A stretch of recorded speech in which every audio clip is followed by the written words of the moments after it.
زدني علما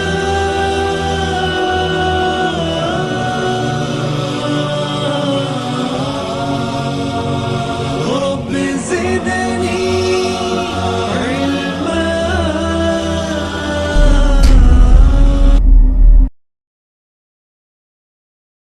أعوذ بالله من الشيطان الرجيم.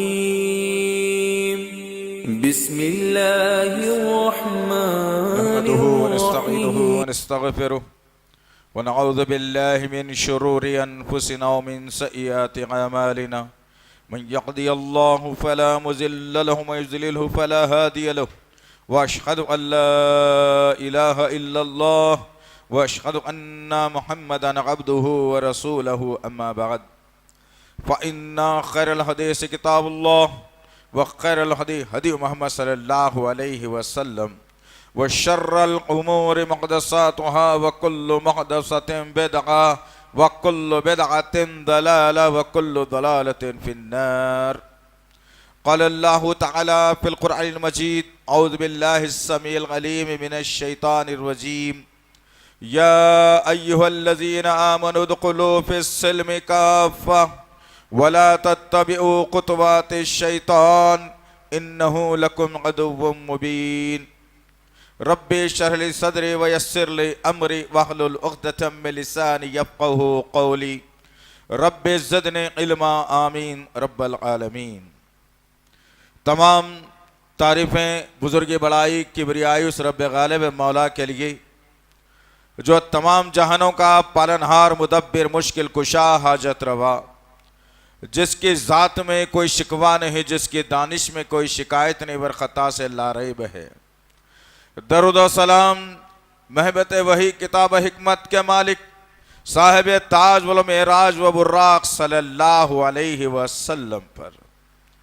بزرگوں اور عزیز نوجوان ساتھیوں اور پس سے پردہ سننے والی اسلام کی معزز و معتبر خواتین، یہ اللہ کا بے پناہ فضل اور کرم احسان ہے کہ اللہ وحدہ لا شریک لہ نے امت محمدیہ میں پیدا فرمایا. اللہ کا شکر احسان ہے کہ اللہ وحدہ لا شریک لہ نے توحید جیسے صاف اور ستھرے رستے پر چلنے والا بنایا. اللہ کا شکر احسان ہے کہ اللہ وحدہ لا شریک لہ نے محمد صلی اللہ علیہ وسلم کے لائے ہوئے نظام حیات پر عمل کرنے والا بنایا. اللہ کا شکر احسان ہے کہ اللہ وحدہ لا شریک لہ نے مقدس کتاب کلام اللہ قرآن مجید عنایت فرمائی. اللہ کا شکر احسان ہے کہ اللہ وحدہ لا شریک لہ نے محمد صلی اللہ علیہ وسلم جیسا نبی اور رسول عنایت فرمایا.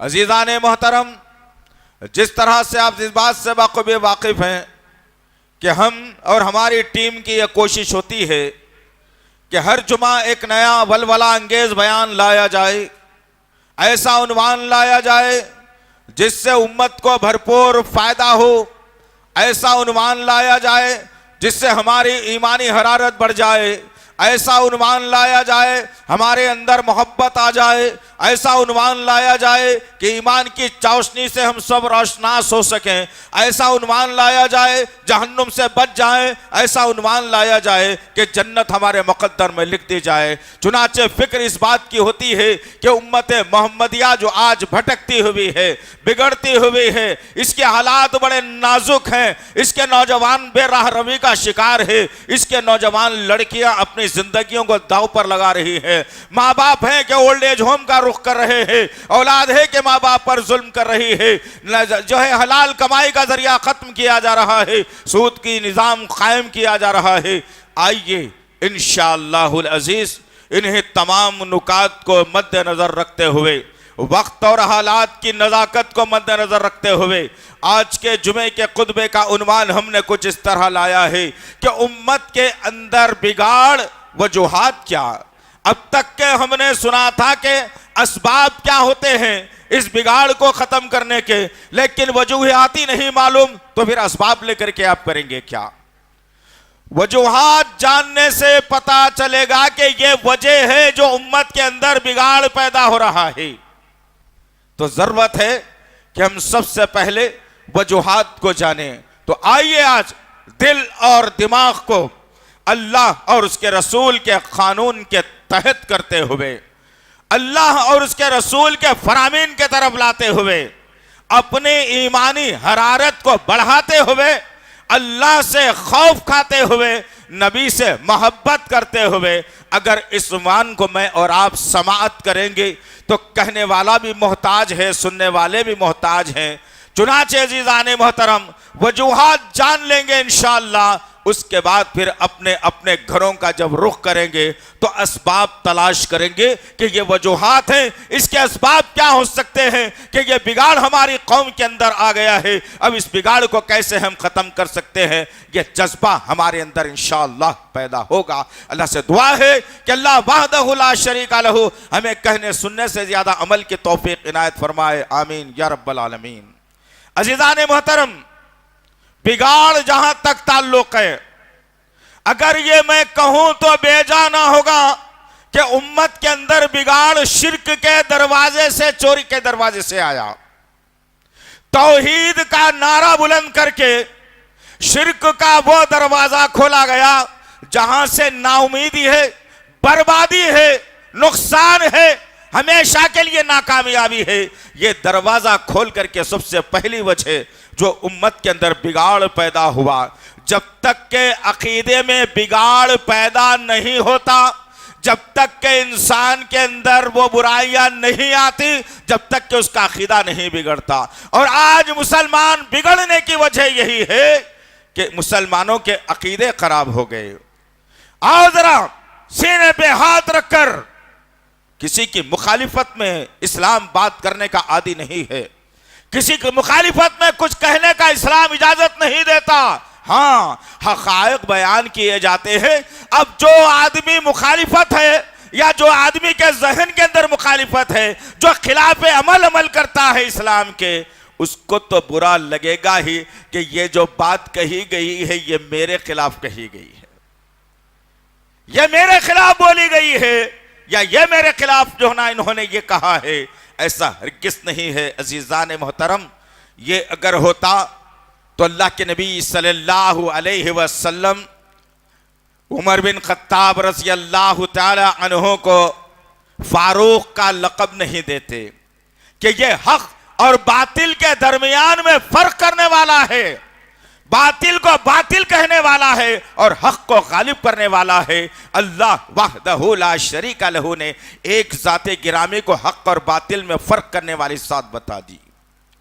سارے کا سارا قرآن اگر ہم پڑھ کے دیکھتے ہیں تو یہی بات سامنے آتی ہے کہ اللہ حق کو غالب کرنے کی تعلیم دیتا ہے اور باطل کو زیر ہونے کی تعلیم کرتا ہے. اسی ضمن میں اللہ نے بنی اسرائیل کے اندر کہا وَقُلْ جَاءَ الْحَقُّ وَزَهَقَ الْبَاطِلُ إِنَّ الْبَاطِلَ كَانَ زَهُوقًا. کہہ دیجئے اے نبی کریم صلی اللہ علیہ وسلم، حق آ گیا ہے توحید کی شکل میں، رسالت کی شکل میں، سنت کی شکل میں، آخرت کی شکل میں، سچائی کی شکل میں حق آ چکا ہے.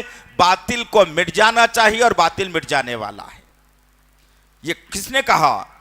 یہ کس نے کہا؟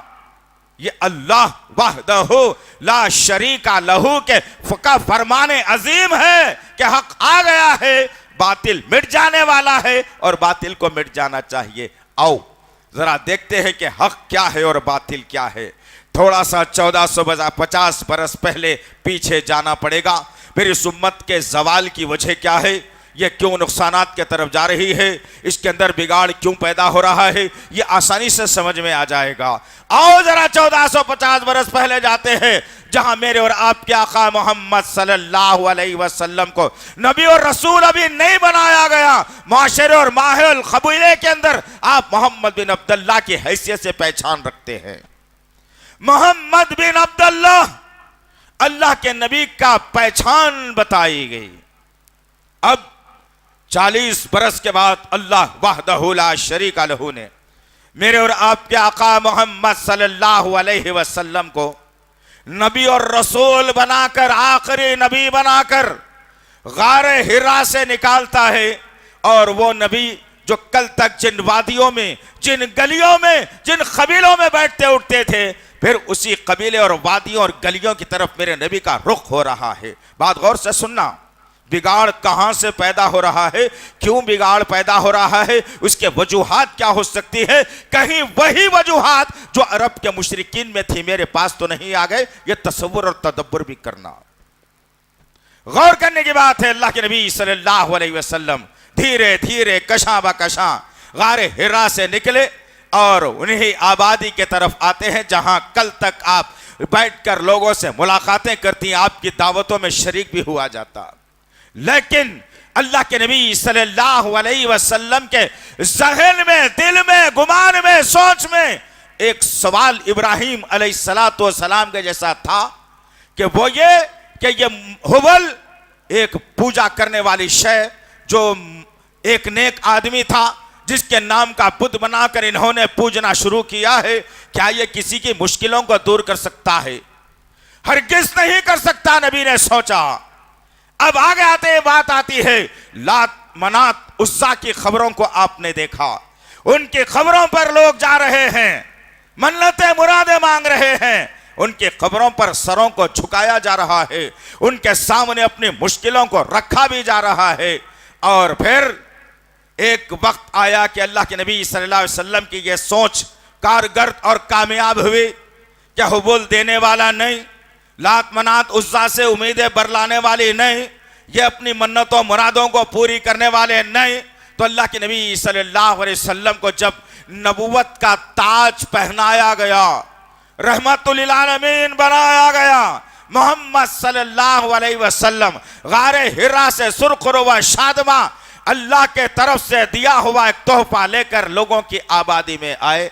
کچھ وقفہ گزرا، اب اللہ کے نبی صلی اللہ علیہ وسلم کو سورہ مدثر کی ابتدائی آیتیں دے کر اللہ نے جبرائیل کے ذریعے سے پیغام دل نشیں دیا اور کہا کہ جاؤ جبرائیل، محمد صلی اللہ علیہ وسلم سے کہنا کہ نبوت اور رسالت خاموش بیٹھنے کے لیے نہیں ہے، نبوت اور رسالت دیکھ کر انجان مارنے کے لیے نہیں ہے، نبوت اور رسالت ہر اس باطل پر ضرب لگانے کے لیے ہے، ہر اس باطل عقیدے کو میٹنے کے لیے ہے، ہر اس باطل طریقے کو ختم کرنے کے لیے ہے۔ اٹھو اے محمد صلی اللہ علیہ وسلم، اپنے خاندان والوں میں، اپنے جاننے والوں میں، اپنے عزیز و اقارب میں، اپنے پڑوسیوں میں وہ پیغام دل نشی پہنچاؤ۔ اٹھو اب اللہ کے نبی صلی اللہ علیہ وسلم جو لات اور منات اور عزا اور حبل کی عبادتوں کو بھی دیکھ رہے تھے، لوگوں کے عقیدوں کو بھی دیکھ رہے تھے، ان کی نظر و نیاز کو بھی دیکھ رہے تھے، ان کے اتنے پکے عقیدوں کو دیکھ رہے تھے کہ سامنے کعبۃ اللہ ہے، لیکن کعبے کے سامنے سر جھکانے کے بجائے ظالم لوگ ان مرے ہوئے لوگوں کے سامنے سروں کو جھکایا کرتے تھے، ان مرے ہوئے لوگوں سے امیدیں باندھا کرتے تھے۔ بگاڑ کہاں سے پیدا ہوا وہ بتانے کی کوشش اور جرات کر رہا ہوں۔ آج عقیدوں کو درست کر کے جانا ہے، اسی لیے کہ امت میں بگاڑ وجوہات کیا ہو سکتے ہیں، آؤ وجوہات کو جاننے کی ہم کوشش کریں انشاءاللہ۔ ہوا یہی کہ اللہ کے نبی صلی اللہ علیہ وسلم نے آنن فانن تمام کے تمام قبیلوں اور لوگوں کے اندر اعلان کر دیا اور کہا کہ جمع ہو جاؤ، ایک پیغام دل نشیں سنانے والا ہوں، ایک بہترین پیغام اللہ کے طرف سے آیا ہے جو میں تم تک پہنچانے والا ہوں۔ اللہ نے مجھے نبی اور رسول بنایا ہے۔ تمام کے تمام قبیلے جوق در جوق اپنے گھروں سے نکلنا شروع ہوئے، دوڑتے دوڑتے، عورتیں کیا، بچے کیا، بوڑھے کیا، پڑھے لکھے کیا، ان پڑھ کیا، شاعر کیا، قبیلے کے سردار کیا، ہر شخص اپنے اپنے گھروں سے نکلا اور پھر ایک وادی کے گڑھے کے اندر آ کر جمع ہوئے اور اللہ کے نبی صلی اللہ علیہ وسلم اس ٹیلے پر کھڑے ہوئے اور وہاں سے پیغام دل نشیں دیا اور کہا کہ لوگوں، پیغام دل نشیں یہ ہے کہ تم عجم و عرب کے مالک اللہ بنانا چاہتا ہے، اللہ تمہیں جہنم سے بچانا چاہتا ہے، اللہ تمہیں جنت دینا چاہتا ہے، اللہ دنیا اور آخرت میں تمہیں جو ہے عزت دینا چاہتا ہے۔ لوگوں نے کہا بتاؤ محمد کیا بتانا چاہتے ہو؟ اتنے سارے دلائل تو دے دیے، لیکن آؤ بتاؤ تو صحیح پیغام کیا دینا چاہتے ہو، کہنا کیا چاہتے ہو؟ محمد صلی اللہ علیہ وسلم میرے اور آپ کے آقا نے اپنی زبان نبوت کو پہلی مرتبہ مرتبہ ایک بھرے مجموعے کے اندر 35,000 سے زیادہ کے لوگ اس مجموعے میں موجود تھے. پہلی مرتبہ میرا نبی اپنی زبان نبوت کو جنبش دے رہا ہے اور اللہ کے حکم سے وہ الفاظ اختیار کر رہا ہے. اور اللہ کے نبی نے لوگوں کے جواب میں کہا قولوا لا الہ الا اللہ تفلحون. اللہ اکبر. یہ جملہ عرب کے لوگوں نے سنا, لوگوں نے مخالفت کی اور کہا کہ تیرا بیڑا غرق ہو نعوذ باللہ من ذالک یا محمد. کیا اسی لیے بلایا؟ لات کو چھوڑ دیں, منات کو چھوڑ دیں, عزا کو چھوڑ دیں, حبل کو چھوڑ دیں. ان تمام اولیاؤں کو چھوڑ کر, ان تمام بزرگوں کو چھوڑ کر ایک اللہ کی عبادت کی طرف بلاتا ہے. اللہ اکبر. غور کرنے کی بات ہے عزیزان محترم, ایک اللہ کی طرف بلاتا ہے محمد. تیرا تو بیڑا غرق ہو. چچا اور چاچی ابو لہب اور ام جمیلہ نے اپنی زمین کی طرف اٹھ جھکا اور ابو لہب اپنے ہاتھوں میں چند پتھروں کو لے کر میرے نبی کے نورانی چہرے کی طرف اڑا دیا. اور جو چاچی تھی ام جمیلہ ریت کو اٹھاتی ہے اور نبی کریم صلی اللہ علیہ وسلم کے نورانی چہرے کی طرف اڑا دیتی ہے. اللہ سورہ لہب کا نزول کر کے کہتا ہے کہ میرا نبی جو پیغام دے رہا ہے وہ کامیابی والا پیغام ہے, وہ عقل مندی والا پیغام ہے, وہ ہماری چاہت کا پیغام ہے. تم نے اس کے طرف پتھر اڑایا, تم نے اس کے طرف ریت اڑائی, اب تمہارے ہاتھ ٹوٹ جائیں گے, تمہیں ذلیل کر دیا جائے گا. اے ام جمیل, پھانسی کا پھندا تیری موت کا مقدر بنے گا. اللہ اکبر. توحید کے خلاف جب بولا جائے گا اللہ ایسے ہی انتقام لے گا. توحید کے خلاف اگر کوئی راستہ کھولا جائے گا اللہ انتقام لے گا. توحید کے خلاف اگر کوئی زبان درازی یا قلم اٹھائے گا یا آواز بلند کرے گا اللہ دنیا اور آخرت میں ذلیل کر کے رکھے گا. اب آؤ ذرا, یہ پیغام میرے نبی نے 23 برس تک دیا, تمام بادشاہوں کو دیا, تمام ملکوں کے قبیلوں کو دیا, ہر جگہ یہی پیغام لکھا, آ جاؤ اسلام کی آغوش میں نبی اور رسول ہوں, لا الہ الا اللہ پڑھ لیا جائے, مسلمان ہو جایا جائے, آؤ کامیابی اسی میں ہے. 23 برس تک اس مشن کو میرا نبی لے کر کے چلتے رہے. لیکن ذرا غور کرو امت کے اندر بگاڑ کب ہوا؟ اللہ کے نبی صلی اللہ علیہ وسلم کے 600 سال کے بعد پھر وہی عقیدہ گھڑا گیا جو عرب کے دستور میں تھا, جو عرب کی سرزمین پر تھا. عیسیٰ علیہ السلام کے آسمان پر اٹھائے جانے کے بعد جو عقیدے گھڑے گئے تھے وہی عقیدوں کو 600 سال بعد ظالموں نے اس سرزمین پر گھڑا اور کہا کہ نہیں, ایک اللہ کو ہم نہیں مان سکتے, ایک اللہ کو مانتے تو ضرور ہے لیکن وہ ہماری سنتا نہیں ہے, ہم گنہگار ہیں, ہماری بات پہنچتی نہیں ہے, ہماری بات جاتی نہیں ہے. لہٰذا ہم نے ایک طریقہ اختیار کیا ہے کہ عرب کے مشرکین جیسا حبل کو اپنا وسیلہ بنایا کرتے تھے اور کہتے تھے کہ اے حبل تو نیک آدمی ہے اللہ کا, ہماری باتیں آسمان تک نہیں پہنچتی, ہم تیرا وسیلہ, تیرا ذریعہ بنا کر کے ہم ہماری بات کو آسمان تک پہنچانا چاہتے ہیں. اللہ اکبر. وہی عقیدے کو تو اللہ نے کہا باطل ہے, اسی عقیدے کو اللہ نے کہا کہ شرک ہے, اسی عقیدے کو اللہ نے کہا جہنمیوں کا ہے. اور 600 سال کے بعد اس سرزمین کے اوپر ظالموں نے یہی عقیدہ بتایا اور کہا کہ ہماری دعا قبول نہیں ہوتی, ہم گنہگار ہیں, ہم جانتے نہیں ہیں, ہم پہچانتے نہیں ہیں, یہ جو ولی ہے اللہ کے ان کے وسیلے سے ہماری دعا آسمان تک پہنچتی ہے. ارے عقل مندو, کیوں اللہ پر الزام لگاتے ہو؟ کیوں اللہ کے خلاف بولتے ہو؟ کیوں اللہ کی ذات میں شرک کرتے ہو؟ ایسا کون سا کام ہے؟ ذرا دل پر ہاتھ رکھ کر کے جواب دینا, اپنے اپنے خاندانوں میں جواب لے لینا, اپنے اپنے مولویوں سے جواب لے لینا. ایسا دنیا کا کون سا کام ہے جو اللہ ڈائریکٹ نہیں کر سکتا؟ اگر نہیں کر سکتا اللہ ڈائریکٹ کام, وہ کام ہمیں بھی لا کے بتائیے, پھر ہم قرآن اور حدیث میں چیک کر کے بتائیں گے کہ اللہ کر سکتا ہے یا نہیں. نعوذ باللہ. ایسا کون سا کام ہے؟ گورے اور کالے کے بنانے سے لے کر ماؤں کے پیٹ میں ایک معمولی جرسے میں سے لے کر انسان کے نشوونما بنانے سے لے کر بیماریوں میں شفا دینے سے لے کر سمندروں میں بھٹکے ہوئے راستوں کو بچا کر منزلوں پر پہنچانے والا، فضاؤں کے ہواؤں کو بارش کے لیے مختص کرنے والا، ابر کو جو ہے نا گڑگڑاہٹ کے ساتھ بارش برسانے والا، ہر شے میرے رب کے ماتحت ہے۔ لا شریک لہو، لا شریک لہو، لا شریک لہو۔ میرے رب نے عنوان دے کر کے کہا میری ذات میں کسی کو شریک مت کرنا، میری جائیداد میں، میری ملکیت میں کسی کی شراکت داری نہیں ہے، میں اکیلا وارث ہوں تمام کائناتوں کا، سمندر کا مالک میں، جنت اور جہنم کا مالک میں، آسمان اور زمین کا مالک میں، کروڑہ درجے جو فرشتے رہتے ہیں ان فرشتوں کا مالک میں، 8 ارب کی آبادی کا مالک میں، جنگل میں چرنے والے چرند اور پرند کا مالک میں، ہر شے کا مالک میں ہوں۔ اور ظالموں نے پھر سے وہ لے کر کے آیا، امت کے اندر سب سے بڑا بگاڑ یہ پیدا ہوا، وجوہات یہ بتائی گئی کہ تمہاری دعا نہیں پہنچ سکتی، تم گنہگار ہو، تمہاری دعا واپس آ جاتی ہے، ان کے وسیلے سے اگر مانگ لیا جائے گا تو تمہاری دعا پہنچ جائے گی۔ عقل سے کام لو، عقل سے کام لو۔ اللہ نے اپنی باری آئی تو کیا کہا؟ لا تاخذوہ سینۃ ولا نوم کہا۔ اللہ اکبر۔ اللہ فرماتا ہے ارے لوگو تم کیا سمجھتے ہو مجھے نیند آتی ہے؟ تم سمجھتے ہو میں سوتا ہوں؟ نعوذ باللہ، میں سوتا ہوں مجھے نیند آتی ہے؟ ارے بندو مجھے نیند تو دور کی بات ہے، ایک اونگ بھی نہیں آتی مجھے۔ وَلَا يَعُودُهُ حِفْظُهُمَا وَهُوَ الْعَلِيُّ الْعَظِيمُ۔ اور تمام کائناتوں کے جو بھی اغراض و مقاصد ہیں وہ پورا کرتے کرتے میں ذرہ برابر تھکتا بھی نہیں ہوں۔ کس نے کہا؟ خالق کائنات، مالک ارض و سما، جو ہر ہمیشہ بندوں کی بولی سن رہا ہے۔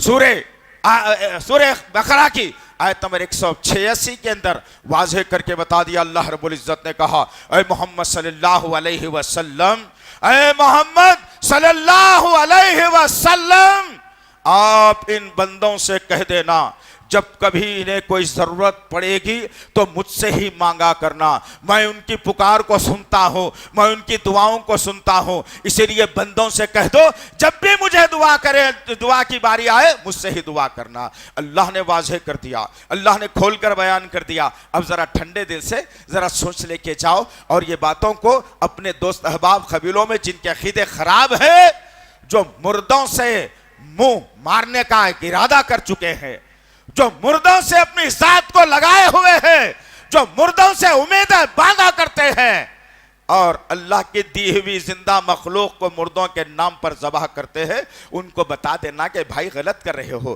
ماں غلط کر رہی ہو، بیٹی غلط کر رہی ہو، داماد جی غلط کر رہے ہو، چچا ماموں پھپا دادا نانا چاچا سب غلط کر رہے ہو، ایک اللہ کی طرف آ جاؤ۔ ذرا غور کرو تو صحیح، میں انسان، آپ بھی ایک انسان، اس وقت باہر اگر 2 لوگ بات کر رہے ہیں، آپ اتنے 10 میٹر کے قریب رہ کر ان کی بولی نہیں سن سکتے۔ کیا آپ سن سکتے ہیں بولی؟ نہیں سن سکتا کوئی انسان بولی، کسی کی بولی نہیں سن سکتا کوئی انسان۔ خالق کائنات، مالک ارض و سما، زمین پر رینگنے والی ایک چیونٹی کی آہٹ کو بھی سنتا ہے، اس کی آواز کو بھی سنتا ہے۔ وہ رب کائنات، خالق مالک ارض و سما ہے، وہ رب ہمیشہ سننے والا ہے۔ انسان زندہ ہوتے ہوئے کچھ نہیں سن سکتا تو کیا مرنے کے بعد سن سکتا ہے؟ کیا مرنے کے بعد اللہ اسے کان دے دیتا ہے؟ کیا مرنے کے بعد اسے بولنے کی طاقت آتی ہے؟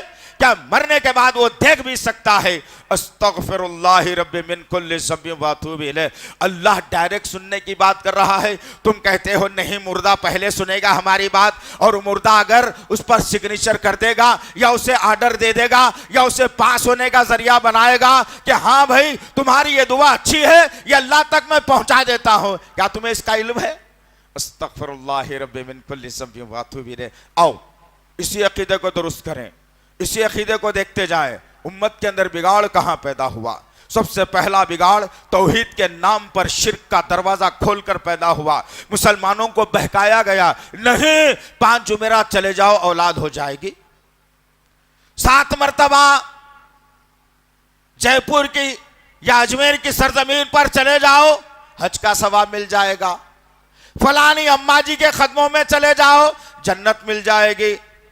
ارے استغفر اللہ ربی، بگاڑ امت کے اندر سب سے پہلے یہاں سے پیدا ہوا، یہ بگاڑ کو دور کرنا ہے مجھے اور آپ کو. آؤ ذرا دیکھتے ہیں کیا خبر والے سنتے بھی ہیں یا نہیں سنتے ہیں. سورہ فاطر سورہ نمبر 35 آیت نمبر 19 20 21 22 23. ان آیتوں کو ذرا گھر میں جا کے پڑھو عزیزان محترم. اللہ وحدہ لا شریک لہ نے کہا اے محمد صلی اللہ علیہ وسلم پوچھو ان لوگوں سے جو اللہ کو چھوڑ کر جو غیروں کے درباروں میں جاتے ہیں, جس کو مقدس سمجھتے ہیں, قدم بوسی کرتے ہیں, پتہ نہیں کیا کیا وہاں پر ہوتا ہے.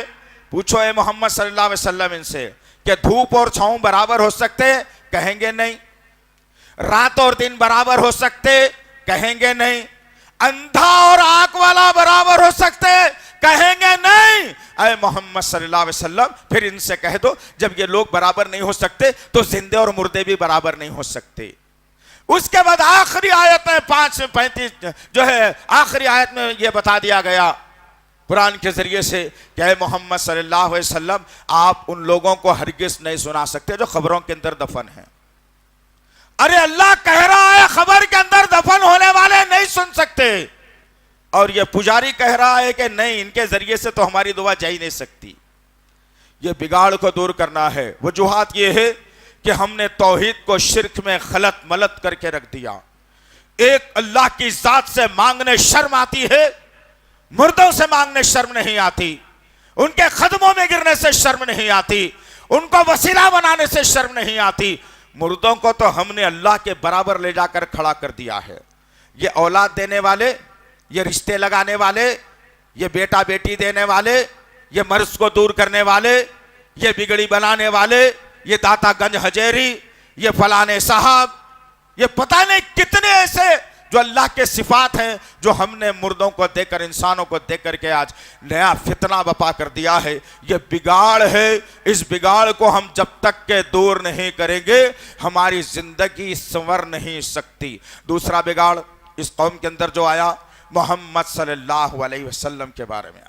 اللہ وحدہ لا شریک لہ نے واضح طور پر کلی طور پر بغیر کسی جھجک کے اللہ نے سورہ نساء سورہ نمبر 4 آیت نمبر 80 میں واضح کر کے بتایا وَمَن يُطِعِ الرَّسُولَ فَقَدْ أَطَاعَ اللَّهَ. اللہ اکبر. میرے نبی کا درجہ اور مقام تو دیکھو تم کیا ہے. سبحان اللہ و بحمدہ. اللہ نے کہا جس کسی نے رسول کی اطاعت کی گویا سمجھو کہ اس نے اللہ کی اطاعت کی. اللہ اکبر, اللہ اکبر. اس سے بڑا رتبہ اور کیا ہونا چاہیے. لیکن آج ہم نے کیا کیا, نبی نے ایسی نماز پڑھی تھی, لوگ کہتے ہیں کہ نہیں ہمارے امام صاحب کے پاس نہیں ہے, ہمارے مفتی صاحب نے نہیں بتایا. ہم نے کہا کہ بھائی کلمے کو اس طرح سے پڑھا جائے, ہمارے مفتی صاحب نے ایسا نہیں کہا. ہم نے کہا قرآن کو ترجمے سے پڑھا جائے, ہم نے کہا ہمارے مفتی صاحب نے ایسا نہیں کہا, ہمارے عالم صاحب نے ایسا نہیں کہا, ہماری جماعت کے اندر ایسا نہیں ہے, ہمارے امام صاحب نے ایسا نہیں کہا. میں مانتا تو ہوں نبی کو لیکن حنفیت پر عمل کرتا ہوں. یہ بڑے فخر سے لوگ کہتے ہیں. یہ جہنمیوں کے الفاظ ہیں, یاد رکھنا. بگاڑ قوم کے اندر پیدا ہوا تو محمد صلی اللہ علیہ وسلم کا نام لیا گیا اور اپنی سوچ و بچار کو اسلام کے اندر داخل کر دیا گیا. بگاڑ امت کے اندر وجوہات یہی ہے, اور میں تفصیل کی طرف جانا نہیں چاہتا, بات دور نکل جائے گی. مختصر بات یہ ہے کہ وہ لوگ کامیاب تھے جنہوں نے بدر میں جھنڈوں کو گاڑ دیا کامیابی کے, احد میں جو کامیابی کے جھنڈوں کو گاڑ دیا. اللہ اکبر. یہ وہ جنگیں تھیں عزیزان محترم جو اسلام کے اندر معتبر نظریات سے دیکھی جا سکتی ہیں. تبوک کی جنگ انتہائی کربناک, جنگلوں سے گزرنے والا راستہ, گرمی طوفانی شدت کی کہ آدمی اگر کھڑا رہا دھوپ میں تو چکر کھا کر غشی سے زمین پر گر جائے. ایسی خطرناک گرمی اور دھوپ کے اندر جنگ لڑنے کے لیے نکلے صحابہ کرام. کس کی محبت میں, کون سا امام تھا جب, کس کے امام کی پیروی کی جاتی تھی جب, کوئی نہیں. محمد صلی اللہ علیہ وسلم کی محبت میں نکلے لوگ, محمد صلی اللہ علیہ وسلم کی بات چلتی تھی آپ کا ڈنکا بجایا جاتا تھا. ہر عمل میں صحابہ کرام اور لوگ یہی سوچتے تھے کہ ہمارے نبی کا جو ہے حکم کیا ہے اس میں, ہمارے نبی نے کیا کہا ہے اس میں, ہمارے نبی کا حکم کیا ہے اس میں. اللہ اکبر. جب تک کہ وہ قوم اس نقطے کے اوپر موجود تھی, اللہ انہیں کامیابیوں سے ہمکنار کرتا رہا. اور جب سے اس قوم نے نبی کا حکم چھوڑا, کہا کہ ہمارے امام یہ ہیں, ہمارے امام یہ ہیں, ہم اس امام کی پیروی کرتے ہیں, ہمارے مولوی یہ ہیں, ہماری جماعت کا نام یہ ہے, ہمارے مفتی صاحب ایسے ہیں, ہم یہ بات کو مانیں گے لیکن اس ذریعے سے مانیں گے. جب مسلمانوں کے اندر یہ صفات, یہ سوال, یہ صفات پیدا ہونا شروع ہوئے اور نبی کی محبت سے مسلمان دور ہونا شروع ہوا, تو جب یہ مسلمانوں کی باری آ گئی, جب یہ مسلمان تباہی کے دہنے کی طرف آنا شروع ہو گیا. اور آج حالات کیا ہے, جب تک کہ لوگ اللہ اور اس کے رسول کے قوانین پر تھے, یہ دو قوانین تھے, ایک کتاب اللہ, دوسرے سنت رسول اللہ, ان فرامین کے پر جب تھے تو وہ زمین پر چلتے تو اللہ کو رشک آتی اور اللہ ان کا تذکرہ فرشتوں میں بھی کر دیا کرتا تھا. زمین پر وہ چلتے تو آسمانوں میں ان کے قدموں کی آواز کو سنایا بھی جاتا تھا. زمین پر وہ چلتے تو ان کے محلوں کو اللہ جنت میں جو ہے فرشتوں کے ذریعے سے تعمیر بھی کروا رہا تھا. یہ دو نکات تھے جو کامیابی کا ضامن تھے. اب بگاڑ اس قوم کے اندر یہی آیا کہ قوم یہ سمجھنے لگی کہ نہیں بھائی, ہمارے مولوی صاحب جو کہہ رہے ہیں غلط نہیں کہہ سکتے, لہٰذا ان کی بات کو مان لینا چاہیے. چاہے قرآن اس سے منع کرتا ہو یا قرآن اس سے روکتا ہو یا قرآن اس کی مخالفت کرتا ہو, ہمیں اس سے کوئی غرض نہیں ہے. ہمارے مفتی صاحب ہیں, ہمارے عالم صاحب ہیں, ہماری جماعت کے ہیں, ہماری جو ہے نا سنت پر چلنے والے ہیں, ہمارے طریقے والے ہیں, یہ جو بولیں گے ہم اس پر عمل کر لیں گے. یہ بگاڑ قوم کے اندر پیدا ہوا اور حالات کیا بنا دیے گئے. ذرا غور کرنے کی بات ہے عزیزان محترم, ذرا اشارہ کر کے بات کو آگے بڑھاؤں تو بہتر رہے گا. آج قوم کی جو درگت بنی ہے, اسی وجہ سے یہ درگت بنی ہے کہ آج میں اور آپ اللہ اور اس کے رسول کا نام تو لیتے ہیں لیکن طریقہ کسی اور کا لے کر کے چلتے ہیں. ذرا جنگ حنین کو ذہن میں رکھنا. جنگ حنین مجھے اور آپ کو ایک بہترین درس دیتا ہے, ایک بہترین سلیقہ سکھاتی ہے, ایک خوف بھی پیدا کرتی ہے, نبی کا ذریعہ بھی پیدا کرتی ہے, نبی سے محبت بھی پیدا کرتی ہے. اور جب نبی کا ساتھ چھوٹتا ہے, نبی کا نام لینے کے بعد بھی نبی کا ساتھ جب چھوٹتا ہے تو تباہی کیسے گھیرتی ہے, جنگ حنین مجھے اور آپ کو سکھاتا ہے. دو بات بتا کر آج کے معاشرے پر میں آ جاؤں انشاءاللہ تعالی.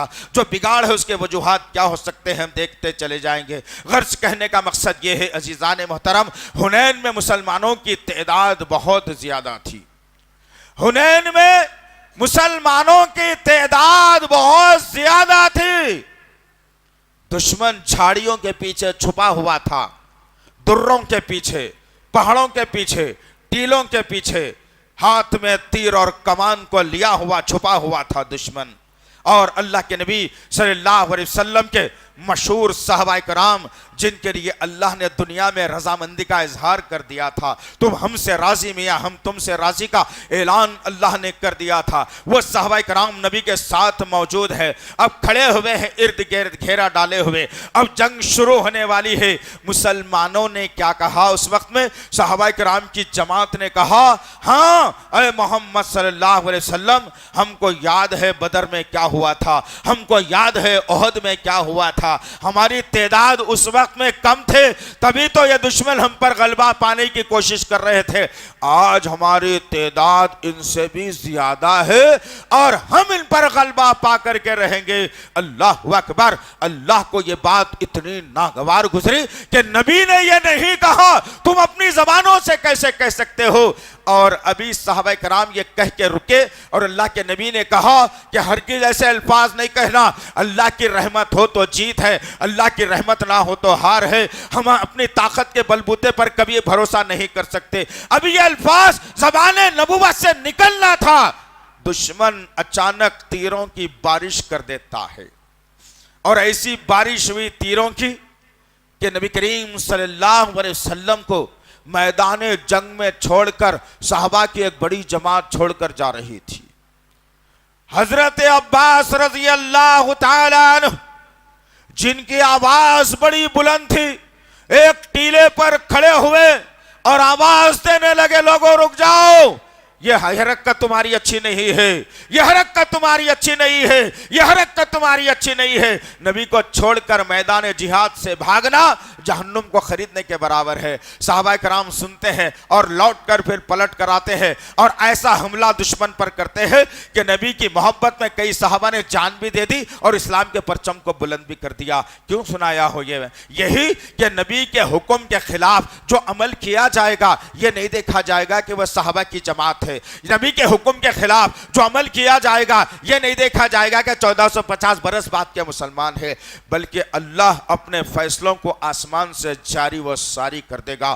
اور آج معاملہ میرا اور آپ کا یہی ہے کہ ہم اللہ کے نبی کو تو چاہتے ہیں، اللہ سے ڈرتے بھی ضرور ہیں، لیکن اللہ کو ماننا الگ ہے، اللہ کی ماننا الگ ہے، رسول اللہ کو ماننا الگ ہے، رسول اللہ کی ماننا الگ ہے۔ رسول اللہ کو ساری دنیا مانتی ہے، جو کی مان لیا وہ جنت چلا گیا۔ اللہ کو ساری کائنات مانتی ہے، جو اللہ کی مان لیا وہ جنتی ہو گیا اور مسلمان ہو گیا۔ غرض کرنے کا مقصد یہ ہے عزیزان محترم کہ آج امت کے اندر بگاڑ کیا آیا۔ اللہ نے کہا لا الہ الا اللہ پڑھ لیا جائے۔ اللہ نے کہا لا الہ الا اللہ ایک ایسا کلمہ ہے، تم مصیبتوں کو دور کرنا چاہتے ہو، پریشانیوں سے دور ہونا چاہتے ہو، صحت چاہتے ہو، جہنم سے دوری اختیار کرنا چاہتے ہو، جنت میں داخلہ چاہتے ہو، فرشتوں میں تمہارا ذکر چاہتے ہو، اور دنیا میں سرخرو چاہتے ہو، رزق میں بڑھوتری چاہتے ہو، بھٹکے ہوئے تو راہ راست چاہتے ہو، مختلف اختلافات ہیں تو اختلافات کو دور کرنا چاہتے ہو۔ غرض کہ ہر بیماری کا علاج اللہ وحدہ لا شریک لہ نے لا الہ الا اللہ کے اندر رکھا۔ اور یہ صوفیزم والے آج اسی کلمے کو ایسا بدنام کر دیے، ایسا جو ہے نا اختلاف ڈال دیے کہ کمرہ بند کر دیا جائے، لائٹوں کو بند کر دیا جائے اور گردنوں کو جھٹکا دے کر کے ہو ہو ہو ہو کے نعرے لگائے جائے اور اس کے ذریعے سے اسلام کو جو ہے نا فروغ دی جائے۔ لا الہ الا اللہ کا مذاق اس قوم نے بنایا، نقصان بعد میں بتاؤں گا۔ لا الہ الا اللہ کا اس قوم نے مذاق بنایا، آج قوم کی درگت کیا بنا دی گئی۔ لا الہ الا اللہ روز پڑھا کرو، طاقت اختیار کرو، اختلافات ختم ہوں گے انشاءاللہ العزیز، روزی میں برکت ہوگی۔ اگر تمہارے اندر روحانی کمزوری ہو گئی ہو، جسمانی کمزوری ہو گئی ہو، لا الہ الا اللہ کثرت سے تم پڑھا کرو زندگی میں، پھر دیکھنا تمہاری روح بھی ترقی پذیر ہوگی، تمہارے رزق میں برکت آئے گی، حرام کھانے سے بچ جاؤ گے، حلال تمہارا مقدر بنا دیا جائے گا، اللہ کی محبت اور خوف تمہارے سینوں میں آئے گا، نبی کے عمل پر جو ہے عمل کرنے میں مزہ بھی آئے گا۔ تو لا الہ الا اللہ جاری و ساری رکھا جائے۔ بگاڑ کہاں پیدا ہوا؟ آج ہم اپنے بچوں کو لا الہ الا اللہ کے معنی نہیں بتائے، لا الہ الا اللہ کا پاور نہیں بتایا، پیدا ہوتے ہی لا الہ الا اللہ بچوں کو نہیں سکھایا، اور ہم نے سکھایا تو کیا سکھایا؟ ٹنکل ٹنکل لٹل اسٹار ہم نے بچوں کو سکھایا، I don't know what you want ہم نے بچوں کو سکھایا، ہلو ہائی ہم نے بچوں کو سکھایا، ویری ویری گڈ ہم نے سکھایا بچوں کو، I am waiting for you بلکہ ہمارے بچوں کو ہم نے سکھایا۔ پتہ نہیں کتنے جملے ہیں جو مسلمانوں کے اندر بگاڑ کا سبب بن گئی ہے۔ آج تم بگاڑ کو اگر ختم کرنا چاہتے ہو تو اپنے جتنی نسل نوجوان ہے، جتنے بچے چھوٹے چھوٹے بچیاں ہیں، ان کو ماں باپ کی ذمہ داری ہے کہ روز بچوں کو لے کر کے کم سے کم 100 مرتبہ لے کر کے ان کو بیٹھ کر خود لا الہ پڑھتے ہوئے اپنے بچوں کو لا الہ الا اللہ پڑھنے لگا۔ بگاڑ آ گیا، لا الہ الا اللہ ختم ہو گیا۔ اب آؤ ذرا دوسرا زمرہ دیکھتے ہیں۔ میرے اور آپ کے آقا محمد صلی اللہ علیہ وسلم نے واضح اور کلی طور پر فرما دیا اور کہا کہ اے لوگو، اب اے لوگو سب جمع ہو گئے۔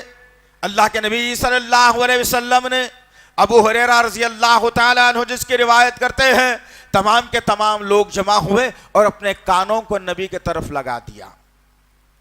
اللہ کے نبی صلی اللہ علیہ وسلم نے اپنی زبان نبوت سے وہ موتی بکھرے کہ صحابہ کی زندگیوں میں انقلاب آ گیا۔ آج میں اور آپ سنتے ضرور ہیں، بگاڑ کیسے آیا وہ بھی میں بتا دوں آپ کو۔ آج اللہ کے نبی صلی اللہ علیہ وسلم نے کہا اے مسلمانوں، تم پر فرض کیا گیا ہے دین کا علم حاصل کرنا. اللہ اکبر. فرض قرار دیا دین کا علم حاصل کرنا. یہاں بیٹھنے والا باپ، یہاں بیٹھنے والی ماں، یہاں بیٹھنے والا بھائی، یہاں بیٹھنے والا دادا نانا یہ سوچ کر کے جائے کہ ہم اپنے بچوں کو کیا تعلیم دے رہے ہیں. میرے آقا نے کہا کہ دین کا علم حاصل کرنا فرض قرار دیا گیا. میں نے اور آپ نے بچہ جیسے ہی پیدا ہوا، 2 سال اور 3 سال کا ہوا تو آج کل لٹیرے اسکول والے بھی ایسے بیٹھے ہیں جو پلے اسکول کو کھول دیا. اب پلے اسکول کو کھول دیا تو ماں باپ نے جو ہے یہ تصور کر لیا کہ بچی اور بچے کو پلے اسکول میں ڈال دیں گے. کسی باپ نے یہ جرت نہیں کی کہ میرے بیٹے کو میں پہلے حافظ قرآن بناؤں گا، پھر جو تعلیم دینا ہے دے دوں گا. کسی ماں نے یہ تجویز نہیں کی اپنی بیٹی کو میں حافظ قرآن بناؤں گی، اس کے بعد پھر میں جو ہے نا اسے جو بھی علم دین دنیا کا دینا ہے دوں گی. کیا ہے یہ کام؟ نہیں. آج فکر مند ہے، ہائے ہائے بچوں کے ایس ایس سی کے ایگزام ہو گئے، پاس ہوتا کی فیل ہوتا کی، ڈگری کے ایگزام دے دیا، کیا فیس کو ضائع کر دیتا کہ کامیاب ہوتا کہ نہیں ہوتا کی. ہر باپ اور ہر ماں کی یہی ہوئی وجوہات یہی ہے کہ ہم نے غلط راستہ اختیار کیا، ہم نے غلط دشا اختیار کی، ہم نے غلط طریقہ اختیار کیا. اللہ کے نبی صلی اللہ علیہ وسلم نے دین کا علم حاصل کرنا فرض قرار دیا اور ہم نے کہا کہ نہیں، سینٹ جان میں زبردست تعلیم ہوتی ہے، سینٹ میری میں زبردست تعلیم ہوتی ہے، کرسمس میں زبردست تعلیم ہوتی ہے. وہ تعلیم اور وہ انگلش میرے بچے کی زندگی میں انقلاب لا دے گا. ارے جھوٹ کیوں بولتے ہو بھائی؟ شرم نہیں آتی؟ ذرے بھی شرم آنی چاہیے. ماں باپ کو، بھائیوں کو، بہنوں کو شرم آنی چاہیے. بالکل شرم. میں بار بار کہوں گا یہ بے غیرت قوم ہے، یہ بے غیرت قوم. نام نبی کا لیا، مسلمان ہونے کا دعویٰ کیا. اگر تم اپنی زندگی سے نبی کے نام کو نکال دو مسلمان رہنے کے قابل بھی نہیں رہ جاؤ گے. نام لیا نبی کا، فیصلہ یہودیوں کا بھی کیا، کفاروں کا بھی کیا، عیسائیوں کا بھی کیا، اسلام کے دشمنوں کا بھی کیا، اور تجزیہ کر لیا کہ نہیں، بچی کو پہلے ایم ڈی بنا دیا جائے گا، بچے کو پہلے ماسٹرز کی ڈگری دلائی جائے گی، بچہ ڈبل ایم بی اے کر لے گا. ارے کراؤ تم. آؤ ذرا. بگاڑ کیسے پیدا ہوا؟ میرے پاس بہت ساری لسٹ ہے، اس ممبر سے شاید میں بیان نہ کر سکوں، اشارتاً ضرور کہوں گا کہ جو بچیاں آج، سبھی پر تو الزام نہیں لگاؤں گا، لیکن 99.5% بچیاں بگڑ چکی ہیں آج کے ماحول میں. اور ہو یہ رہا ہے کہ بچیاں پڑھ رہی ہیں، کالج کو جا رہی ہیں، 12 گھنٹے باہر رہ رہی ہیں. 2 بڑے نقصانات ہو گئے اس کے ہمارے لیے. بگاڑ پیدا ہو گیا اس امت کے اندر. 2 بڑے نقصانات یہ ہوئے. سب سے پہلا نقصان تو یہ ہوا کہ وہ لڑکی گھر کے باہر رہنے کی عادی ہو گئی، گھر کی 4 دیواری اسے قید خانہ لگنے لگی، برا لگنے لگا گھر میں رہنا اسے. گھر کا کمرہ، گھر کا ماحول، ماں کی آواز، بھائی کی آواز، باپ کی آواز اسے انتہائی بدترین لگنے لگی، کیونکہ اسے بہت سارے چٹورے آوازیں کرنے کی جو ہے سننے کی عادت پڑ چکی تھی نا، غیر غلط جملے سننے کی عادت پڑ گئی تھی نا. گچپ کی بنڈی پہ کھڑے ہو کر کے اپنے چہرے کو صاف کر کے اپنے چہرے سے پردے کو ہٹا کر کے ہنسی مذاق کرتے ہوئے گچپ والوں کو ستاتے ہوئے گچپا کھانے کی عادت پڑ گئی تھی نا. وہ بچی کو گھر کیا اچھا لگے گا. نقصان جو ہوا بتا رہا ہوں، بگاڑ جو ہوا بتا رہا ہوں آپ کے سامنے. آج بہت سارے واقعات ہیں. یہ بچی پڑھتے پڑھتے 5-8 سال کا عرصہ روڈوں پر رہنے کی عادت پڑ گئی، کالج میں غیروں کے ساتھ بیٹھنے کی عادت پڑ گئی، مذہب سے دور ہونا شروع ہوئی. لیکن ماں نے کبھی یہ نہیں پوچھا کہ بیٹا آج جمعے کا دن تھا، کیا کالج میں تمہارے جمعے کی نماز پڑھائی گئی ہے؟ پوچھا ہے کسی ماں نے؟ پوچھا ہے کسی باپ نے؟ پوچھا ہے کسی بھائی نے؟ پوچھا اپنے بیٹے سے کیا جمعہ تھا بیٹا، کیا تمہارے کالج میں جمعہ کا انتظام ہوا؟ جبکہ میرے اور آپ کے آقا محمد صلی اللہ علیہ وسلم نے کہا 3 جمعے اگر کوئی چھوڑ دیتا ہے بلا کسی عذر کے، گویا کہ وہ اسلام سے باہر ہو گیا، اسلام سے باہر ہو گیا. اور یہ میری بچی، یہ میرا بچہ 7-7 سال 8-8 سال غیروں کے کالجوں میں پڑھ کر جمعے کو چھوڑتی رہی. سب سے بڑا نقصان یہ ہوا کہ وہ دین سے باہر ہونا شروع ہوئی. دوسرا جو نقصان اسی کے ذریعے سے ہوا، اب اس کی شادی کا جب وقت آیا اور گھر میں جا کر وہ اپنے شوہر کے ماں باپ کی خدمت کرنے کے بجائے، اپنے شوہر کی اولاد کی پرورش کرنے کے بجائے، اپنے شوہر کے گھر کو سنوارنے کے بجائے، اپنی عصمت کو برقرار رکھنے کے بجائے، وہ لڑکی اس گھر میں جا کر کے وہ دھنگانہ کر دیا۔ آج بہت سارے نوجوان پریشان ہیں جو ہمارے سے ٹچ میں ہیں، پریشان ہے، مولوی صاحب کیا کیا جائے بولیے، اجیرن ہو گئی زندگی ہماری۔ میری بیوی رات بھر چیٹنگ پر بیٹھی رہتی ہے، واٹس ایپ پر کالنگ بھی کر لیتی ہے، میری بیوی کو غیر غیر لڑکوں کے فون بھی آتے ہیں، میں کہتا ہوں تو کہتی ہے کہ نہیں ہمارے کلاس فیلو ہیں، کالج میں ہم نے ساتھ میں پڑھا ہے، برائی کیا ہے اس میں؟ استغفر اللہ ربی، بگاڑ اتنا بڑا پیدا ہو گیا عزیزان محترم، اس کو دور کرنا ہمارے بس کی بات سے دور ہو گیا ہے، ہمارے دسترس میں نہیں رہا، نہ ماں باپ کے پاس رہا، نہ والدین کے پاس رہا، نہ بھائی بہن کے پاس رہا، نہ دادا دادی نانا نانی کے پاس رہا، نہ قوم کے عالموں کے پاس رہا، نہ قوم کے ذمہ داروں کے پاس رہا، یہ نکل گئی کشتی اب آوارہ بن کر کے۔ تبھی تو 10 لاکھ مسلم لڑکیاں غیر مسلموں سے شادی کر کے جشن منا رہی ہیں۔ تمہارے اوپر تھوک دیا انہوں نے، تمہاری جوانیوں پر تھوک دیا انہوں نے، تمہارے جہیز کی لعنت پر تھوک دیا انہوں نے، تمہاری تربیت پر تھوک دیا، لات مار دیا انہوں نے۔ بگاڑ امت کے اندر پیدا ہوا، اسلامی تعلیم کو جب چھوڑے گی قوم اور دنیاوی تعلیم کی طرف جب آ جائے گی قوم تو بگاڑ کے سوا دوسرا چارہ نہیں رہے گا اس کا۔ اور آج معاملہ یہی ہے، مدارس خالی پڑے ہیں، مدارس میں حفاظ کی ضرورت ہے، عالمات کی ضرورت ہے، کون پڑھائے جا کر کے، کون سکھائے جا کر کے؟ دین کو ہم نے یتیم و یسیر بنا دیا، دین کو ہم نے یتیم اور یسیر بنا دیا، اور اس پر ظالمانہ حکمران بن کر کے بیٹھ گئے کہ ہو بھائی کیا کریں گے؟ اب بچی کو اپنے شوہر اگر خراب نکل گیا تو اپنے پیروں پر بھی کھڑے ہونی ہے نا انہیں۔ استغفر اللہ، یہ دقیانوس خیالات ماں باپ کے ہیں، لعنت ہے ایسے خیالات کے اوپر جو اپنی بچیوں کی زندگیوں کی تباہی کا ذریعہ بن رہے ہیں، اپنی بچیوں کی زندگیوں کی مخالفت میں لا رہے ہیں۔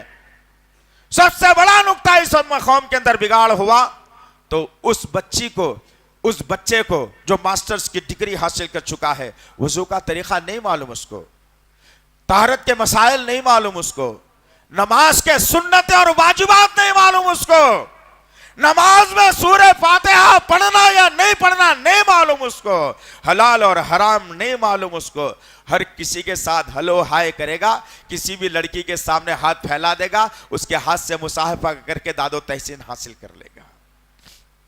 کیا ہو گیا؟ امت میں بگاڑ۔ وجوہات یہ ہے کہ ہم نے دین کو ترجیح نہیں دی۔ آج بھی وقت ہے عزیزان محترم، آج بھی وقت ہے عزیزان محترم کہ آج ہم اپنے قوم کو سدھار اور سنوار بھی سکتے ہیں، آج ہم اپنے قوم کو جو ہے بگاڑ سے بچا بھی سکتے ہیں، آج ہماری قوم کے اندر دینی حمیت بھر بھی سکتے ہیں، آج ہماری قوم کے بچے بچیوں کے دل و دماغ سینوں کے اندر قرآن کے الفاظ رکھ بھی سکتے ہیں، ان کو رسول اللہ کا سچا اور پکا امتی بھی بنا سکتے ہیں، اور ان کو ہم اللہ کا چاہنے والا، اللہ سے خوف کھانے والا بندہ بھی بندی بھی بنا سکتے ہیں۔ وقت ہے میرے اور آپ کے پاس عزیزان محترم، آج وقت کو غنیمت جانیے۔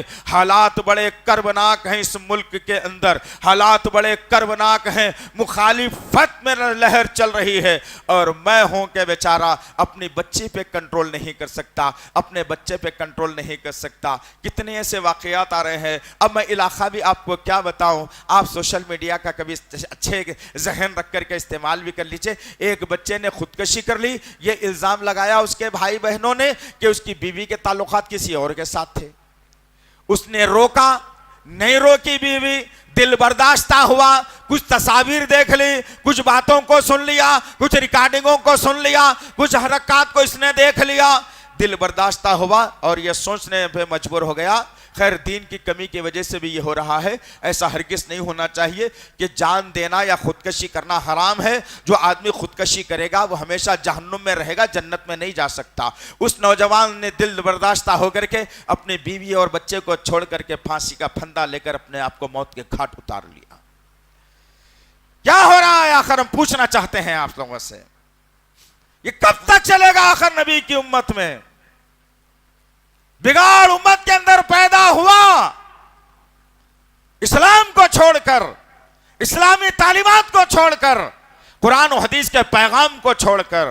جب تک یہ قوم خیر پر تھی، جب تک یہ قوم طاقتور تھی، جب تک یہ قوم کا ڈنکا بجائے چلتا تھا، جب تک کہ قوم کے سامنے کوئی سامنے کھڑے ہونے کی جرت نہیں کر سکتا تھا، اس قوم کی آواز سے کوئی بڑی آواز نکالنے کی جرت نہیں کر سکتا تھا، جب تک کہ یہ قوم اللہ اور اس کے رسول کے قوانین پر چلنے والی تھی، جب تک کہ اس کی زبان پر لا الہ الا اللہ جاری و ساری تھا، اور جب تک یہ محمد رسول اللہ کے ذریعے سے اپنی محبت کا اظہار بھی کیا کرتی تھی، اپنی زبانوں پر درود ابراہیم کو جاری و ساری رکھا ہوا تھا، ایک دوسرے سے یہ محبت کرنے والی قوم تھی۔ کب تک؟ جب تک ان کے گھروں کے اندر قرآن تھا، جب تک ان کے گھروں کے اندر نبی کا اصول تھا، جب تک کہ دین ان کے گھروں کے اندر داخل تھا۔ لیکن عزیزان محترم، بگاڑ اگر پیدا ہوا ہے تو اسی بنیاد کے اوپر ہوا۔ ابھی دیکھا ہے ہم نے چند دن پہلے کہ کچھ ظالم بچوں نے اپنے ماں باپ کے ساتھ وہ ظلم کر دیا،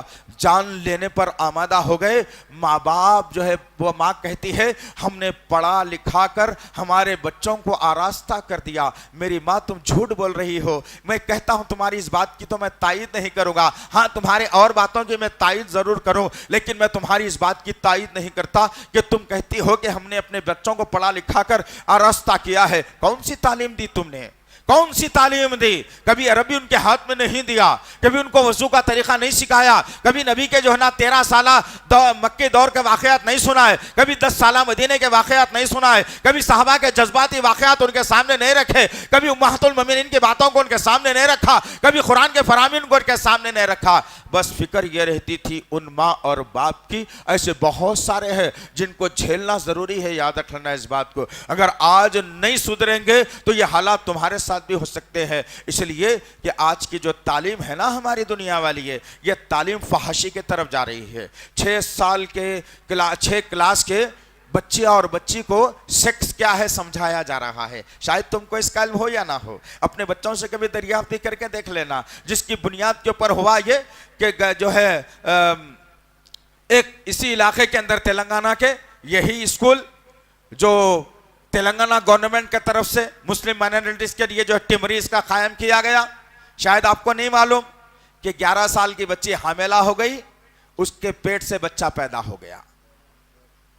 کون ذمہ دار ہیں؟ سب ذمہ دار ہے، یہ جتنے بیٹھے نا چہرے مجھے دیکھ رہے ہیں، یہ سب ذمہ دار ہے، یاد رکھو۔ پوچھے گا اللہ کیا کیا تھا تم نے، کیوں ہوا؟ 6 کلاس کی بچی اور بچوں کے ذہن میں سیکس کیا ہوتا ہے، کیسے عورت اور مرد کا ملن ہوتا ہے، کیسے مزے لیے جاتے ہیں، یہ پوری باتوں کو رکھا جا رہا ہے۔ آؤ ذرا مدرسوں کا بھی رخ کر کے دیکھو، سبحان اللہ، آؤ مدرسوں کا رخ کر کے دیکھو، میری بچیاں کتنے پردے میں رہتی ہیں۔ کوئی بچہ ان کی کلاس میں نہیں پڑھتا، لیکن اس کے باوجود سر سے پیر تک انہیں پردے کے اندر رکھا جاتا ہے، جتنی تعلیم چلتی ہے ان کی۔ اور وارڈن جو ہوتا ہے ان کے لیے ایسی سخت نگرانی کر کے رہتا ہے کوئی بچی ادھر ادھر پر بھی نہیں مار سکتی۔ ان کے علاقے میں کسی مرد آدمی کا آنا جانا بھی بند، ان کے علاقے میں کوئی غیر محرم آ نہیں سکتا، وہ کسی غیر محرم سے بات نہیں کر سکتی۔ یہ دین کے قلعے ہیں، یاد رکھو، یہ دین کے قلعے ہیں، مدارس دین کے قلعے ہیں عزیزان محترم۔ تم اسے چھوڑ کر اپنے بچے بچیوں کو فحاشی میں لگانا چاہتے ہو؟ تم سمجھتے ہو کہ میرا بچہ انگلش اگر اچھی پڑھ لے گا تو 1 لاکھ کی سیلری تو اسے مل ہی جائے گی؟ تم سمجھتے ہو کہ میرا بچہ انگلش اچھا پڑھ لے گا، ڈاکٹر انجینئر بن جائے گا تو میرے گھر میں دولت کی بارش ہو جائے گی؟ خیال خام ہے تمہارا۔ میرے پاس ایسے کئی نوجوان ہیں جو ڈبل MBA کرے ہوئے ہیں، جو آج بڑے بڑے فارم ہاؤسوں میں جا کر کے ویٹری کا کام کر رہے ہیں۔ کیا سمجھتے ہو تم؟ وہی اگر آخری بات بتا رہا ہوں، ذہن میں رکھ لو، یہ بگاڑ کو ختم اگر کرنا ہے تو وجہ بھی بتا رہا ہوں، وجوہات یہ کرنا ہے مجھے اور آپ کو کہ اپنے بچوں کو آج سے قرآنی تعلیم کی طرف لگا دیا جائے، قرآن سکھا دیا جائے، حافظ قرآن بنا دیا جائے، قرآن کی تعلیم روز دی جائے، انہیں رسول اللہ کی سیرت مبارکہ بتایا جائے، انہیں جنت اور جہنم کے واقعات دہرائے جائے، انہیں ان کے سامنے نبی کی 13 سالہ دور نبوت مکے کی دہرائی جائے، 10 سالہ دور نبوت مدینے کی دہرایا جائے ان کے پاس، اور جنگی حالات پیش کیے جائے کہ ہمارے صحابہ نے اس اسلام کو بچانے کے لیے کیسی جنگیں لڑی تھی، ان کے معصوم بچے کیسے ان کے زخموں کی مرہم لگایا کرتے تھے، کیسی ان کی جوان بیویاں اپنے شوہر کو تلواروں کی زد میں دیکھا ہوا، اپنے جسموں کو کٹا ہوا دیکھا ہوا، اپنے پیٹوں کو ترشا ہوا دیکھا ہوا، ان کی جوان بیویاں انہیں حوصلہ دیا کرتی تھی اور کہتی تھی کہ میاں یہ کچھ بھی نہیں ہے، جنت تمہارا اور ہمارا اللہ مقدر بنائے گا، میاں یہ کچھ نہیں ہے، گھبرانے کی ضرورت نہیں ہے، میں ہوں تمہارے ساتھ، تمہارے زخموں پر مرہم لگا کر۔ بعض دفعہ تو ہوتا یہ تھا کہ زمین کی چھنی ہوئی باریک مٹی اور ریت کو لے کر زخموں کے اندر بھر دیا جاتا تھا، ایک حوصلہ دیا جاتا تھا۔ وہ صحابی جو نڈھال بیٹھا ہوا ہے، جنگ میں لڑ کر آیا ہے، زخموں سے جامر ہو رہا ہے، وہ نڈھال بیٹھا ہوا ہے، وہ بیوی، وہ بہن، وہ ماں، وہ بیٹیاں اپنے باپ کو، اپنے بھائی کو، اپنے شوہر، اپنے باپ کو وہ حوصلہ دیا کرتی تھی کہ وہ باپ پھر سے اپنے اندر ایک روحانی پاور لیتا تھا، اپنی تلوار کو ہاتھ میں پکڑتا اور دشمنوں کی گردنوں کو ناپنے کے لیے نکل جایا کرتا تھا۔ آج ان ماؤں کی ضرورت ہے، آج ان بیٹیوں کی ضرورت ہے، آج ان بہووں کی ضرورت ہے، آج ان ماؤں کی ضرورت ہے، آج ان بہنوں کی ضرورت ہے، آج ان نوجوانوں کی ضرورت ہے۔ اسلام پر آنچ آ رہی ہے، میں گیم کھیل رہا ہوں، اسلام پر آنچ آ رہی ہے، میں ڈوبنا کھیل رہا ہوں، اسلام پر آنچ آ رہی ہے، میں چیٹنگ کر رہا ہوں، اسلام پر آنچ آ رہی ہے، میں ویڈیو دیکھ رہا ہوں، اسلام پر آنچ آ رہی ہے، میں دوسری لڑکیوں کی فلمیں دیکھ رہا ہوں، اسلام پر آنچ آ رہی ہے، میں گٹکا کھا رہا ہوں، اسلام پر آنچ آ رہی ہے، میں سگریٹ پی رہا ہوں، اسلام پر آنچ آ رہی ہے، میں سودی لین دین کر رہا ہوں، اسلام پر آنچ آ رہی ہے، میں جہیز کی لین دین کی طرح اپنے ذہن کو لگایا ہوا ہوں۔ کیا وجوہات میں نے بنا دیے؟ بگاڑ اسی لیے پیدا ہوا کہ یہاں سے بیٹھنے والا وہاں تک، یہاں سے بیٹھنے والا وہاں تک، اوپر کی بیٹھنے والی میری ماں بہنیں سب ذمہ دار ہے اس بگاڑ کے، یاد رکھنا اس بات کو۔ اگر بگاڑ کو تم دور کرنا چاہتی ہو تو دین کے خلوں کو مضبوط کرو۔ تم ذرا بتانا کہ کون سا حافظ قرآن ہے جس نے اپنے ماں باپ کو لے جا کر اولڈ ایج ہوم میں ڈالایا ہو؟ تم ذرا بتانا کہ کون سی ایسی بہو ہے جو اسلام کو جاننے کے بعد اپنی ساس یا دیور پر ظلم کرتی ہو؟ تم لا کر کے بتانا کہ ایسا کون سے جو ہے نا اسلام کے جو خلے بنانے والے ہیں، حافظ اور امام، مؤذن، عالمات، علماء، محدثین جو ہیں، جنہوں نے قوم پر ظلم کیا تھا، تم لا کر کے بتانا۔ جتنے بھی ظلم اور جو بگاڑ قوم کے اندر پیدا ہوا ہے، امت کے اندر، یہ یہودی تعلیم کی وجہ سے ہوا ہے، یہ بندروں کی بولی کی وجہ سے ہوا ہے۔ مردانہ بولی جو ہوتی ہے وہ عربی بولی ہوتی ہے۔ اللہ نے سورہ یوسف میں واضح کر کے بتایا، اے محمد صلی اللہ علیہ وسلم، ہم نے آپ کے سمجھنے کے لیے، لوگوں کے سمجھنے کے لیے اس قرآن کو عربی زبان میں اتارا ہے۔ اللہ اکبر! اللہ نے جس زبان کی تعریف کی آج تک مجھے نہیں معلوم۔ میرا بچہ ذرا گنگناتا ہے اسکول کے باتیں، اسکول کے چال یا اسکول کی کوئی پویم، میں سارے خاندان میں واویلا کرتا ہوں، ارے میرا نواسا، ارے میرا پوترا، ارے میرا بیٹا آج یہ نظم، آج یہ پویم پڑھ لیا، الحمدللہ، استغفر اللہ۔ اس بچے کو اللہ اکبر بولنے نہیں آتا، اس بچے کو لا الہ الا اللہ بولنے نہیں آتا، اس محمد رسول اللہ کہہ کر اس نبی پر درود بھیجنا نہیں آتا۔ سوچو عزیزان محترم، سوچو عزیزان محترم، توحید کے اندر بگاڑ برداشت نہیں کرنا کبھی بھی۔ کیا کہا میرے اور آپ کے آقا محمد صلی اللہ علیہ وسلم نے؟ تم کو آرے سے کاٹ دیا جائے، تمہارے جسموں سے یہ کھال کو کھینچ لیا جائے، تب بھی توحید پر کوئی معاہدہ نہیں کرنا اور شرک کی تائید کبھی نہیں کرنا، شرک کو جو ہے نا کبھی تائید کر کے اس پر نہیں چلنا۔ توحید کے لیے تمہاری جان جاتی ہے، جان دینے کے لیے تیار جاؤ، ہنستے ہنستے تم جان دے دو، جنت کی ہونے تمہارا استقبال کرنے کے لیے تیار۔ آج معاملہ کیا ہے؟ جھنڈا اٹھایا جاتا ہے، اونٹوں پر لگایا جاتا ہے، باجا بجایا جاتا ہے، نوجوان ناچتے ہوئے جاتے ہیں، گنجٹی گانجا پیتے جاتے ہیں، اور لوگ کہتے ہیں کہ نہیں بھائی یہ تو ولیوں کا معاملہ ہے۔ استغفر اللہ! اس کائنات کے اندر سب سے پہلا اور بڑا ولی کون ہے جانتے ہیں؟ سب سے پہلا اور بڑا ولی کا اعزاز کسی کو دیا جائے گا نبی کے بعد تو ابوبکر صدیق رضی اللہ تعالیٰ عنہ، ان سے بڑا ولی کوئی نہیں۔ تم کدھر بھاگے جا رہے ہو؟ تم کدھر بہ کے جا رہے ہو؟ آؤ اسلام کی طرف، آؤ توحید کی طرف۔ اس بگاڑ کو ختم کرنے کے لیے عزم لیں، اس بگاڑ کو ختم کرنے کے لیے حوصلہ لیں، اس بگاڑ کو ختم کرنے کے لیے طریقہ ڈھونڈیں، اس بگاڑ کو ختم کرنے کے لیے یونٹی قائم کریں، اس بگاڑ کو ختم کرنے کے لیے اللہ سے دعا کریں، اس بگاڑ کو ختم کرنے کے لیے رسول اللہ پر بار بار درود ابراہیم پڑھتے چلے جائیں انشاءاللہ۔ اللہ سے دعا ہے کہ اللہ وحدہ لا شریک لہ جو کچھ بھی کہا گیا ہے کہنے والے کو سننے والوں کو صحیح طور پر عمل کرنے کی توفیق عنایت فرمائے۔ یا اللہ جو بگاڑ ہمارے اندر آ گیا ہے، یا اللہ اس بگاڑ کو اپنی رحمت، اپنے فضل، اپنے کرم سے ختم فرما دے میرے پاک پروردگار۔ یا الہ العالمین، اے دو جہاں کے مالک، اے میرے پاک پروردگار، جہاں کہیں مسلمان پریشان حال ہیں ان کی پریشانیوں کو دور فرما میرے اللہ۔ جہاں جو مسلمان بیمار حال ہیں ان کی بیماریوں کو دور فرما دے میرے اللہ۔ جو بچیاں مرتد ہو رہی ہیں میرے پاک پروردگار، جو بچیاں غیر مسلموں کے باہوں میں باہیں ڈال کر چل رہی ہیں میرے اللہ، جو بچیاں مسلمان ہوتے ہوئے بھی غیر مسلموں کی محفلوں میں ہیں اللہ، یا اللہ ہم تجھ سے التجا کرتے ہیں میرے پاک پروردگار، غفلت کا شکار ہیں میرے اللہ، کچھ جو ہے نا دنیا کی محبت کا شکار ہیں میرے اللہ، لیکن ہم جانتے ہیں ہماری دعاؤں کو تو رائے گا نہیں کرے گا میرے پاک پروردگار۔ یا اللہ ہماری دعاؤں کو قبول فرما، ان بچیوں کی، ان بیٹیوں کی، بہنوں کے دماغوں کو اسلام کے لیے کھول دے میرے پاک پروردگار، پھر سے وہ اسلام کی آغوش میں آ جائیں میرے پاک پروردگار، ہر سازش کو ناکام کر دے میرے اللہ، ہر سازش کو ناکام کر دے میرے اللہ، ہر سازش کو ناکام کر دے میرے پاک پروردگار۔ یا اللہ تجھ کو تیرے تمام ناموں اور صفات کا واسطہ ہے، ہماری دعاؤں کو قبول فرما، ہماری دعاؤں کو قبول فرما، ہماری دعاؤں کو قبول فرما۔ ربنا تقبل منا انک انت السمیع العلیم وتب علینا انک انت التواب الرحیم، وصلی اللہ تعالی علی خیر خلقہ محمد وعلی آلہ وصحبہ اجمعین برحمتک یا ارحم الراحمین والحمد للہ۔ مزید علماء اور مقررین کے بیانات سننے کے لیے ہمارے YouTube چینل کو سبسکرائب کیجیے۔ جزاک اللہ۔